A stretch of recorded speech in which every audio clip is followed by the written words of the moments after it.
after doing some thinking,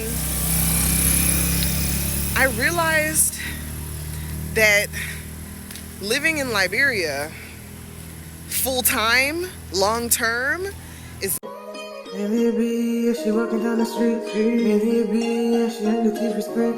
Maybe she on TV. La la la.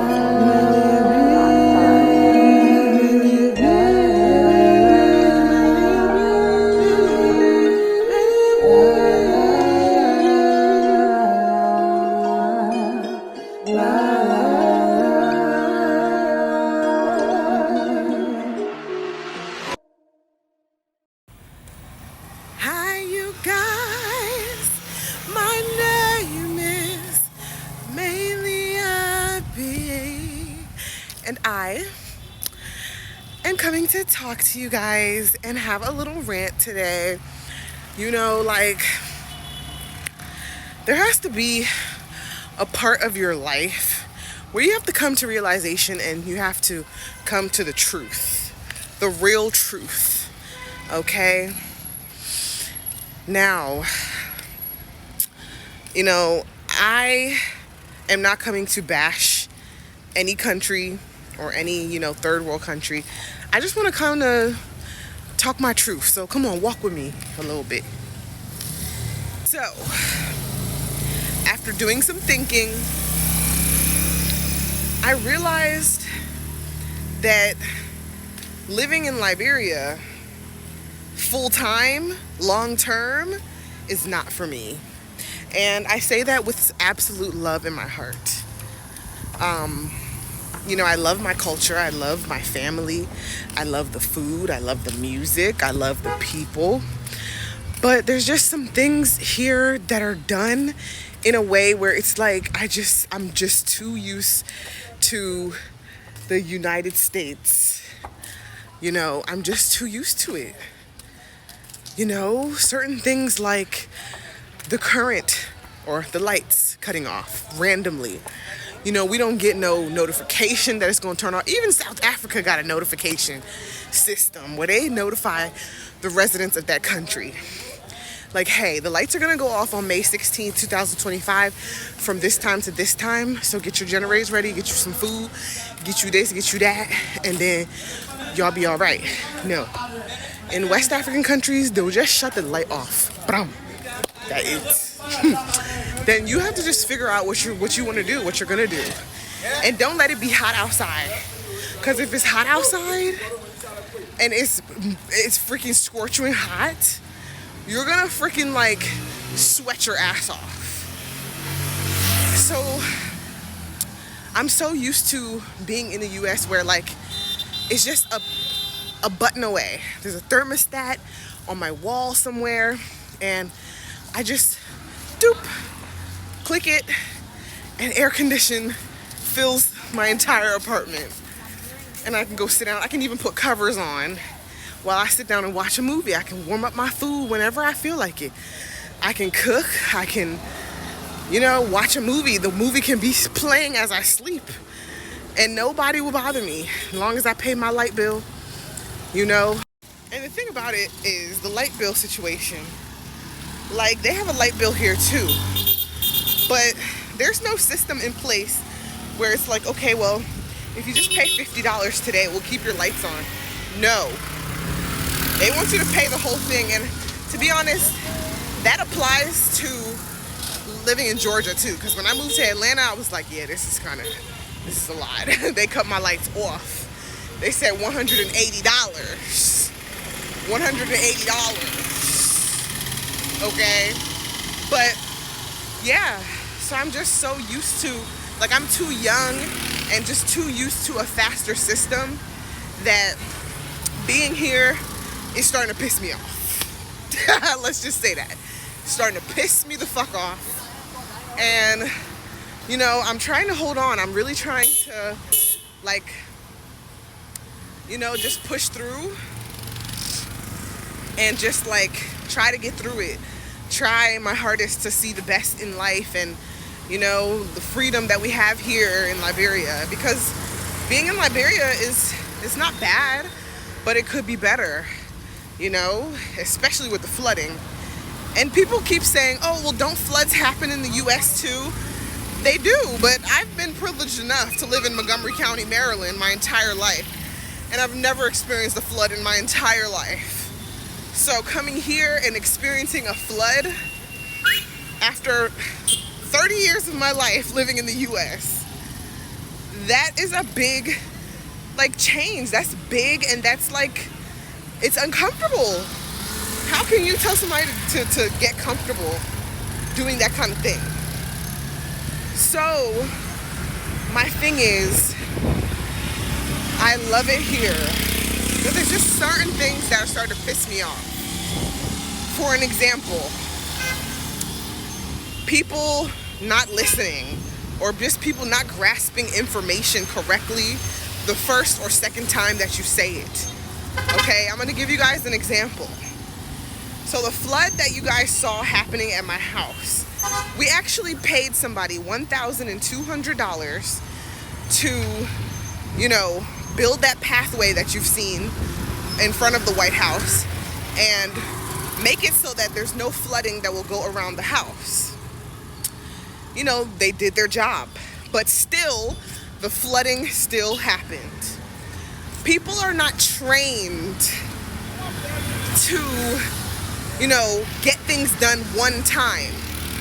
And I'm so used to being in America where people are trained. They go to school maybe a year, 6 months. They are trained to do a one-time job. Not only that, but it's like even the teenagers, the kids, you know, you tell them one time, like, don't touch that before you hurt yourself.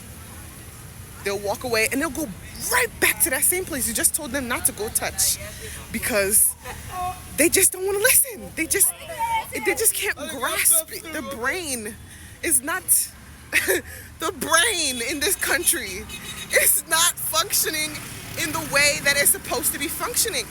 Like, I had a conversation with somebody, one of my cousins here. We were all kind of sitting down. Most of us, we all grew up in America, but we living here now, and we were all talking about it. And one of my cousins said, it's so sad because everybody in Liberia is hungry. Everybody here is like, they need food, they need shelter, and they need education. But it's like, how do you go to school and you don't even have food in your stomach to even try and learn?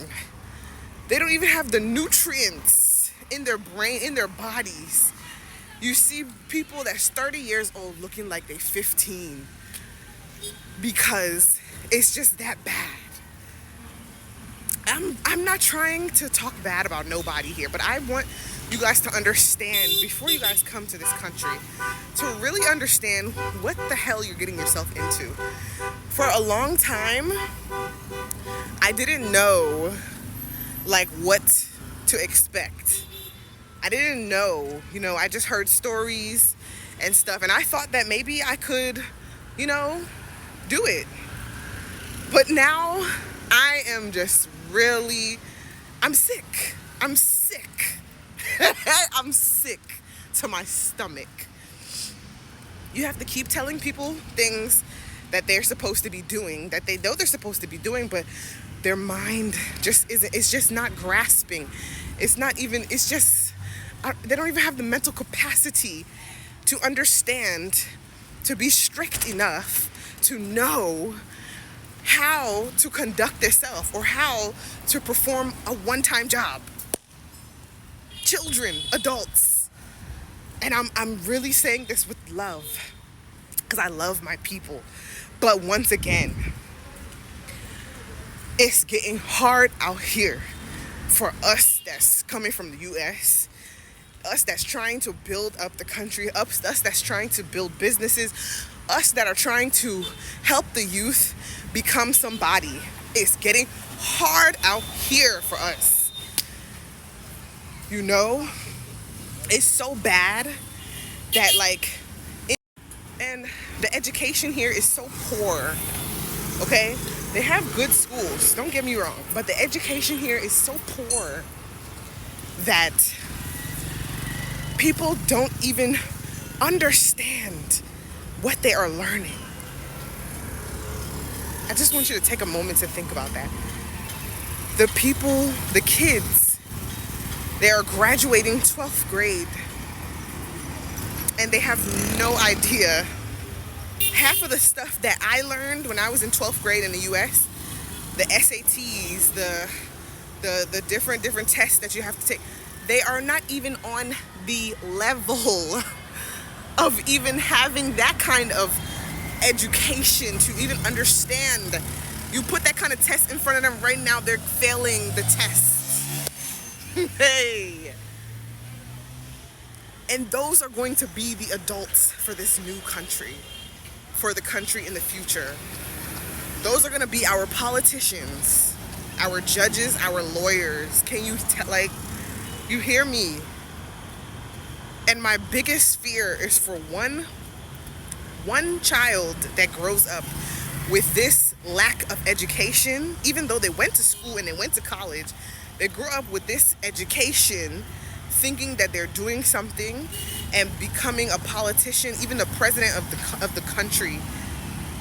What good will the country? What good will come out of the country if something like this happens?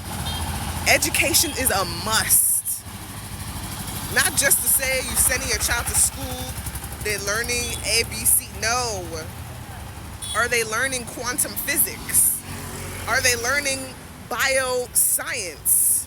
You know, are they learning the things that can actually help us to live a better life in this country?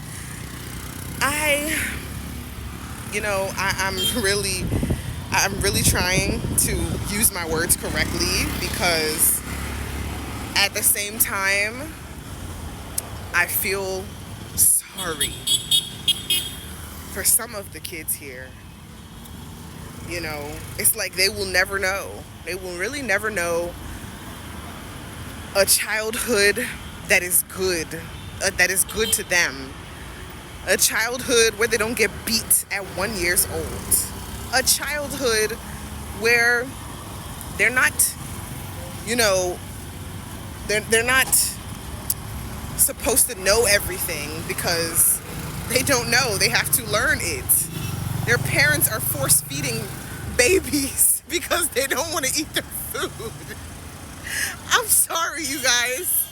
I'm sorry, y'all. It's not funny, but it's serious. This thing is serious. I'm trying to tell you. We have babies at 1 year old getting beat for doing things that children do. We have parents whose brains are not even, the war has really distorted the minds of the people in Liberia. And I really, really one day want to see something better, because right now, how I've been here almost maybe 8 months now, I'm really just sick to my stomach. People have this mindset. People have this mindset that, children should just know not to act bad. And if you don't act bad, they will beat you to the pulp until they see blood. It's something, I'm not used to seeing that. In America, of course, as a black person living in America, you beat your kid a little bit. You might slap him up or something. You might, you might size him up a little bit. But the kind of beating they be beating the children here in America, if they see them doing that kind of thing, they will go to jail. So again, I'm saying this with all love in my heart, because I want to see better in this country.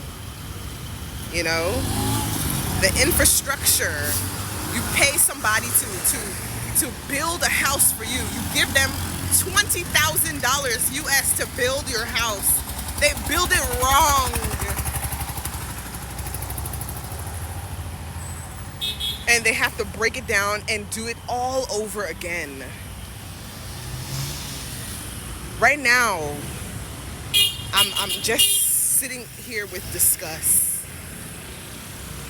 because a one-time job cannot be done in Liberia. Liberia has been set back 20 years because of the war. The war was 20 years ago, but now it's even 20 years, even more. We have to wait for the country to look something like Ghana, something like Kenya, something like South Africa. If you can resonate with this video, like, share, and subscribe, and let me know in the comments how you feeling, what you think. Because I know it's not only me that thinks like this. It's not only me that feels. We need trained carpenters, trained HVAC, trained electricians, trained teachers, trained lawyers, like trained. Because if the training is not there, we will suffer and the money will keep wasting and people will just keep eating the money. And then people don't want to invest the money that they're getting. When they feel like they got $2,000 in their pocket, oh, they're big people. You know, they're looking down on others, and the money does not even go back into the community. It does not even go into picking up trash, recycling. It does not even go into, you know, the necessities of the community for the people to enjoy the country. I love y'all, and I'm gonna see you on the next video. Bye.